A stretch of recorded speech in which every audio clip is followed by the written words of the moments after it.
ഉൾക്കാഴ്ചയിൽ നിന്നും ഫോട്ടോഷോപ്പ് ബിഗിനേഴ്സിന് വേണ്ടി ക്ലാസ് എടുക്കുന്ന എൻ്റെ പേര് ഷിഫീഖ്. ഞാനെന്നും നിങ്ങളുടെ സ്വന്തം സുഹൃത്ത്. നമുക്കിവിടെ ആദ്യം ഒരു ഡോക്യുമെൻ്റ് എങ്ങനെ ഉണ്ടാക്കാം എന്ന് നോക്കാം. പുതിയതൊരു ഡോക്യുമെൻ്റ് തുറക്കാം. ഫയല് ന്യൂ അല്ലെങ്കിൽ Ctrl+N അടിച്ചാലും മതി. അത് അമർത്തുമ്പോൾ ഇവിടെ നമുക്ക് ഡോക്യുമെൻറ്റിന് ഒരു പേര് നൽകാം. നമുക്കിവിടെ ഉൾക്കാഴ്ച എന്ന് കൊടുക്കാം.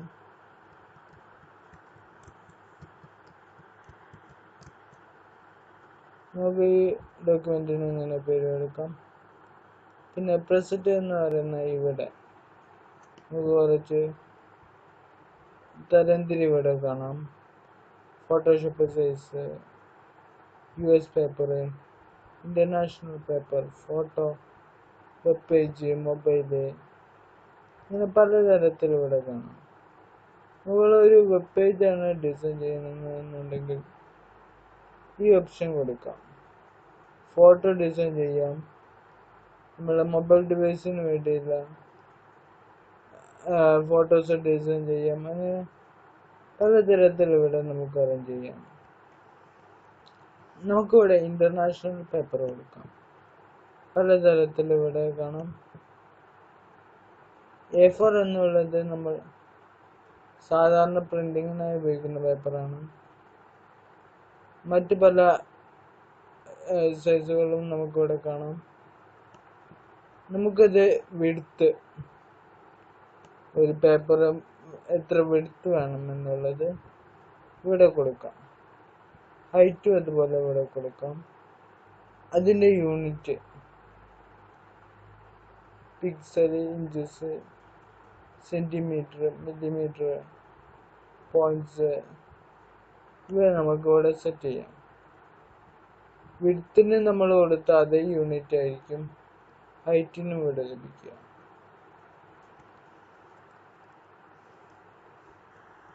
അടുത്തായി നമ്മളിവിടെ കാണുന്നത് റെസല്യൂഷൻ. റെസല്യൂഷൻ എന്നതുകൊണ്ട് ഉദ്ദേശിക്കുന്നത് ഒരു ഇമേജിൻ്റെ ക്ലാരിറ്റിയാണ്. ഇവിടെ നമ്മൾ ഒരു കാര്യം ശ്രദ്ധിക്കണം. നമ്മൾ പ്രിന്റിങ് ചെയ്യാനുള്ള ഒരു ഇമേജ് ക്രിയേറ്റ് ചെയ്യുകയാണെങ്കിൽ അതിൻ്റെ റെസല്യൂഷൻ 300 ഉണ്ടായിരിക്കണം. എന്നാൽ മോണിറ്ററിൽ കാണുന്ന ഒരു ഇമേജ് ആണെങ്കിൽ അതിന് 72 പിക്സൽ ഇഞ്ചായാലും മതി.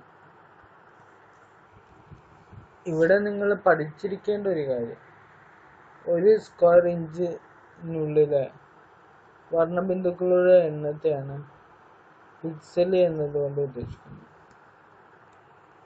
ഇവിടെ 2 യൂണിറ്റ് നമുക്ക് കാണാം, പിക്സൽ ഇഞ്ചസും പിക്സൽ സെന്റിമീറ്റേഴ്സും.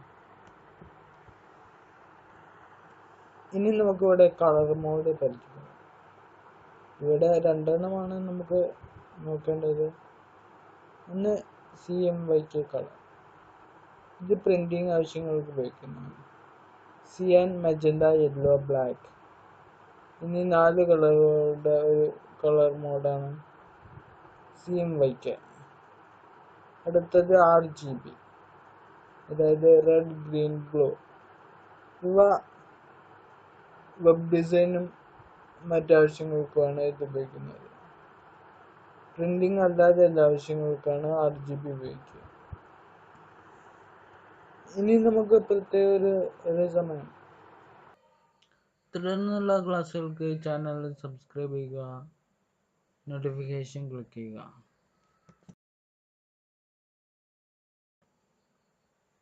എൻ്റെ ക്ലാസ്സുകൾ ഇഷ്ടപ്പെട്ടിരുന്നെങ്കിൽ ലൈക്ക് ചെയ്യാം, കമൻറ്റ് ചെയ്യാം, ഷെയർ ചെയ്യാം. പുതിയൊരു സൈസ് നമുക്ക് ഉണ്ടാക്കണം. അതായത് ഇവിടെ നമുക്കൊരു 10, ഇവിടെ ഒരു 12 കൊടുത്തു. ശേഷം ഈ ബട്ടൺ അമർത്തുക. ശേഷം ഓക്കെ അമർത്തുക. നമുക്ക് നമ്മൾ സേവ് ചെയ്ത സൈസ് ഇതാ ഇവിടെ ലഭിക്കുന്നതാണ്. നമുക്ക് ആവശ്യമുള്ളപ്പോൾ ഈ ഓപ്ഷൻ ക്ലിക്ക് ചെയ്യാം. ഇനി നമുക്ക് ഈ സൈസ് വേണ്ട എന്നുണ്ടെങ്കിൽ ഡിലീറ്റ് എന്ന ഈ ബട്ടൺ ക്ലിക്ക് ചെയ്യുക. ശേഷം യെസ്. ഇപ്പോൾ നമ്മൾ ആ സൈസ് നോക്കുമ്പോൾ ആ ഫയൽ സൈസ് ഇതിനകത്ത് നിന്നും ഡിലീറ്റ് ചെയ്ത് കഴിഞ്ഞു.